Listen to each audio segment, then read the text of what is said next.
Hey, what is up guys, Massive here, back to do another video, and today we got a game on a map I don't think I have ever featured on my channel, and it is from the recent Legacy map pack that I released. So let's get straight into this one. This is going to be Tiber River Valley, which as it turns out is a pretty awesome map for 1v1 games. We're going to see how this goes in the future, but first impressions are really good. This is between me and BikeRush. I'm playing as the Traveler 59 and BikeRush is going to be random. In fact, I'll tell you where he is now. He's going to be Blackhand, so Trav versus Blackhand. Definitely a blast from the past. And no less on a map that is as old as this game. This shipped with the game in 2008. I think it was even in Tip Wars. Before we get too far into this match, though, I'm going to reduce my scroll speed because I know it's a little bit jarring when I play. So let's put it all the way down. I might be a little bit too slow, but we'll roll with it. I'm going to open things up here with Disintegrators, since I got Traveler from random. And it's unlikely he'll go for a Shadow Team opening on this particular map, since there's no spikes on it. There is a blue field for bow players that starts full. Some of these fields, even though they appear full of Tiberium, can grow further, but you should always go for it on a map like this. BikeRush is going for the Crane. As you see, he even moved his aim to be a little bit further towards this blue field to get it. He's bringing a harvester half full of Tiberium so he doesn't stall on tip. You're going to be able to place down his second refinery, and since he's Blackhand, he's going to have these Cabals. He's already preparing a defense, even though he hasn't scouted these descents with the Cabal squads. He's going to sell this refinery right away, get that $700 and a secondary Cabal. But I'm going to focus the harvesters down. I don't care about the Cabals. It really is the harvesters I need to try and kill. And I'm going to bring it to help us here briefly so you can see this harvester is really low on health. The Shredder turret comes down, but I'm just about going to get that. The harvester will spawn a blue tip crystal. The other one spawned a green one since it only had one blue crystal inside of it.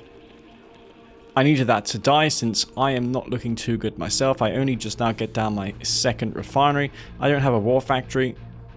Main speed's all the way back here, and since I didn't go for a crane nor move my drone platform, the distance of my extractor to the blue field is significant.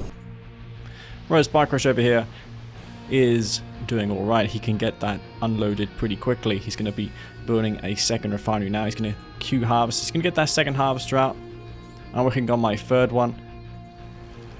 I might be slightly ahead of him at this present time, but since his ref placement is far greater than mine, he's going to be able to recover quite easily. A couple of Cabals coming towards me now. Now, a quick rundown of this map. There isn't any neutral structures on it aside from this EMP control center in the middle. But there is this gasable structure which can only be accessed with call for transport. So if you got like a couple missile squads, you can call for transport there. Put them in this gasable structure. Rockets can only fire upwards, downwards they cannot. I tested in the skirmish. I guess that's a good hideout for the Prodigy, though I didn't realize that in this particular game. But this Legacy map pack has a lot of maps that we're playing in recent days, and I can't wait to play more on them, just to get to know them.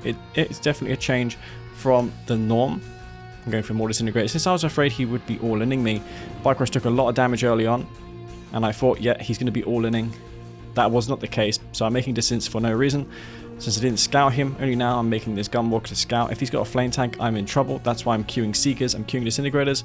BikeRush, meanwhile, is going to be doing just fine over here with 2 harvesters on that field, as well as 3 here. Bringing in that blue time field will be dry soon.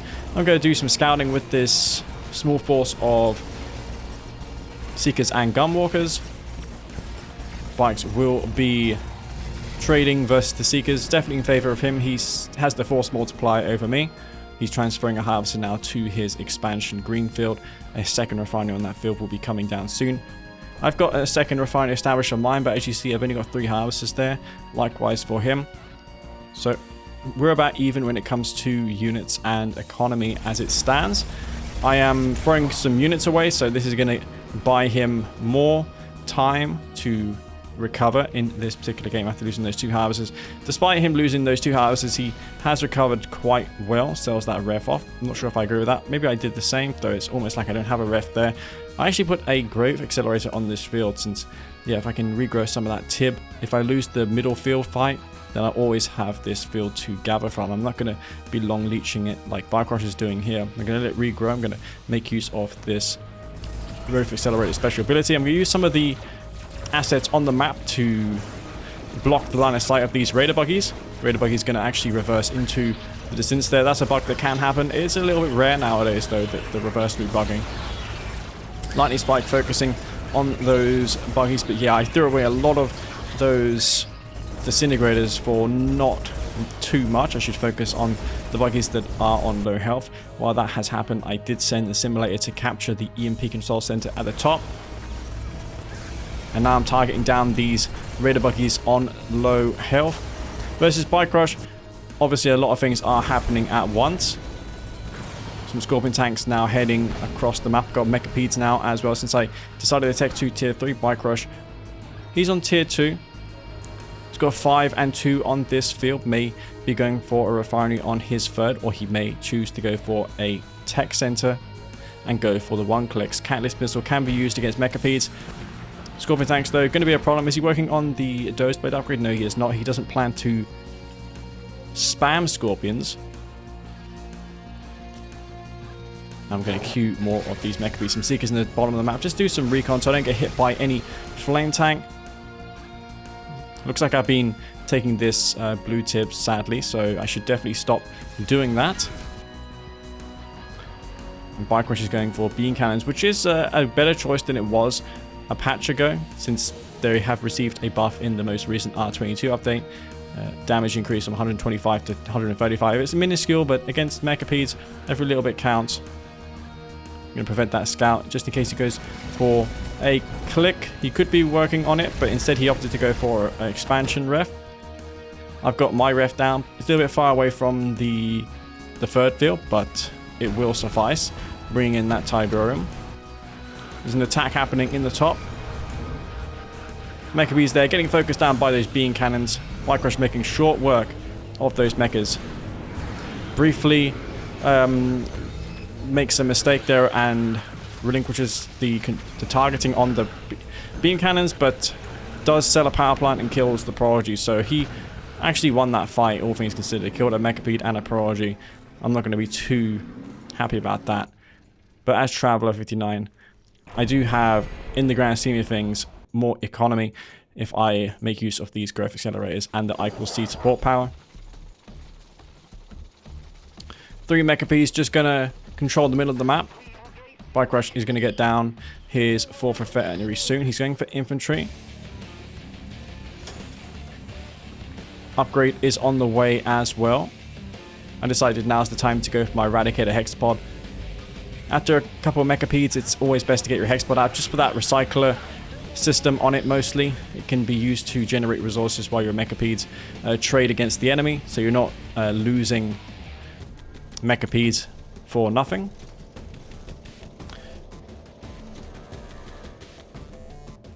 This EMP control center is probably ready to fire soon. Harvester in the middle of the map. Gonna send this Eradicator to him very soon.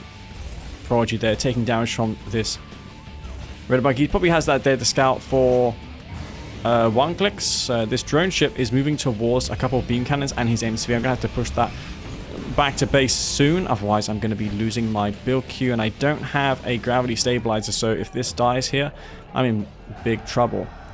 I'm going to garrison this hex spot up. We hit with 2 disintegrators and a shock trooper. Disints are good in this matchup since my opponent doesn't have any aircraft. EMP control center now getting focused down by the flame tank. He's actually got more than one. That EMP control center though did grant me vision, so I'm able to see the flame tank coming towards me. That's why I got the Mechapedes in the top of the map. Blue Tiberium growing there. And BikeRush is massing infantry at this location. Hasn't decided to put a 2nd ref on this field. I also haven't chose to do it. Both of us are deciding to just go with the 1 ref and go all out on the units. That Hand of Nod ball. You got to be careful or it will crush your infantry, as you saw there. Hexapod has to run away. That is a lot of man spam, plus the beam cannons will make short work of it. No EMP on those raider buggies. BikeRush never got his tech center down. I deemed here's a good time to use the temporal wormhole, just so those devastated warships of mine, well, only currently one, can focus on the infantry. But BikeRush is going to quickly get out of there. These gunwalkers I approached from the north just to use the phase field, but one was so low on health it died anyways. That's what happens when you phase units that are almost dead. It doesn't make units invincible, it merely increases the armor significantly of the unit. Beam cannons in my base targeting these power plants, targeting this refinery. If this refinery goes down to beam cannons, I'm screwed. Mechapede's coming in to respond. He's also got infantry there, which he's going to try and use to kill those Mechapedes. Beam cannons can target the heads. I'm paying special attention not to lose my Hexapod, and meanwhile, whilst that has been happening, BikeRush is in my base with 3 flame tanks, takes out my extractor in the north. My Prodigy is on low health. That's going to go down if I'm not paying attention, and he takes out that Prodigy right away. Nice shot there from the Devastator warship. And the beam cannons have not yet been cleaned up. Those Devastators are trying to deal with them. The flame tanks have yet to be answered. One of them is elite, probably going to go heroic soon. My only extractor is about to fall, but I placed a warp sphere just as that was going to die. Imagine if that had failed there. I wouldn't have had any opportunity to get any resources since this Hexapod's getting low on health. The flame tank was cleaned up. Only 1 extractor left for me. Hexapod, though, is going to die in the middle. I was hoping to clean up this AMCV with that Hexapod, but sadly not to be. Devastator warships now moving forward. Those have the Traveler engines on them. And as far as my army is concerned, I have 2 Mechapedes. And that's all. That's all I have left. BikeRush, he's cleaned up his 3rd. I have yet to do so. He's got double war factory though, and he's queuing bikes, which is the one thing these Devastator warships are not going to be able to counter. He's going to be able to kite these Devastator warships quite easily, but with the Traveler engines, look how fast they move. That's a plus 65% increase to the speed on those Devastator warships. 2 more flame tanks approaching, but this time I'm going to be ready for it. I've got a Mechapede here, but bikes are there to deal with this Mechapede. I'm in deep trouble. Devastator warships will be called back to base to attempt to defend this off. Harvest is getting burned down here. Probably one of them will fall to the flame tanks. Devastator warships get some damage dealt on those flame tanks. Every piece of damage counts in a low eco game such as this. And unlike BikeRush, I still have Tiberium left to harvest. I'm going to bring in a few more loads of Tib. He's probably long leeching Tib at this point. Or he should. As you see now, he's rallying 4 of his harvesters to that middle field. I've got 4 Devastator warships now going to counter-attack. But these bikes are problematic, and I only have 1 Mechapede, man. I'm not sure if I had 2 or 1. Yeah, I've got 2. One of them has promoted all the way to elite after killing that flame tank and several bikes before. Devastator warships, though, are going to be pivotal if he goes back into that man spam, but I doubt he will. It's just going to be bike buggy spam. He's bringing in Tib. Little did I know, he's got 4 harvesters in that green field, so he's going to be having an eco advantage over me since I am leeching. I'm not leeching myself. I'm taking Tib from a field that has no crystals left on it. And it's just a game of cat and mouse here. I'm going to bring out the help arts. You can see the micro. Micro is on point there for BikeRush. Gets one of those Mechapedes, but the elite one still lives, and it could kill this harvester, which would make it one step closer to gaining that ever so important heroic status in this game, which I desperately need since the bike buggy count of BikeRush owns is increasing. It is ever increasing. My harvesters are going to this field now, so both of us have caught on to the fact that we need to be long leeching Tib. Unfortunately, though, my Devastator warship got a attack on that Mechapede. It did damage the head, but I only needed 1 more bike kill for this mecha to promote, and now I have a heroic Mechapede to my name. That is all the way promoted to heroic. 3 Devastator warships left, and look how fast they move. And I also want to comment on just how beautiful this map is as well. Look at the lighting, look at the details. This is how I imagine EA envisioned this game to be. Aesthetically, it's stunning. Disintegrators rallying in. This Mechapede. I just built the disintegrators to act as cannon fodder so the bikes can comb in onto that Mechapede. Because I know it's a heroic Mechapede, but still, an elite bike and all these bikes he has here can still kill a Mechapede such as this. He's got Raider Buggies too to counter the disintegrators. So here comes the engagement with the Mechapede versus the bikes, and it didn't last too long. The Mechapede is insane with that fire rate, with that DPS, with that heroic status. Bikes are falling there, and the heroic Mechapede will prevail, taking out all of the bike buggy, and with that, BikeRush is forced to call the GG. And that, everyone, was maybe the first and last game on Tybert River Valley. No, I don't think so. I think we're going to see more games on this map. I think it has potential. I think it's a cool map. There's nothing really offensive about it, in my opinion. It's decent. I like it more than Pipeline Problems.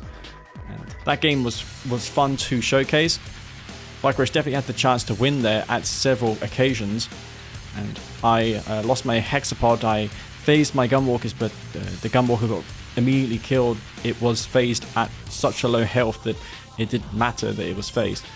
Anyways, guys, hope you enjoyed that game there. It was against BikeRush. I'm going to bring more content like this, so stay tuned to my channel. Anyways, if you enjoyed this video, don't forget to give me a like. And yeah, I appreciate you all for doing that. And I want to first and foremost say that I am very grateful for the people who continue to support me on Patreon.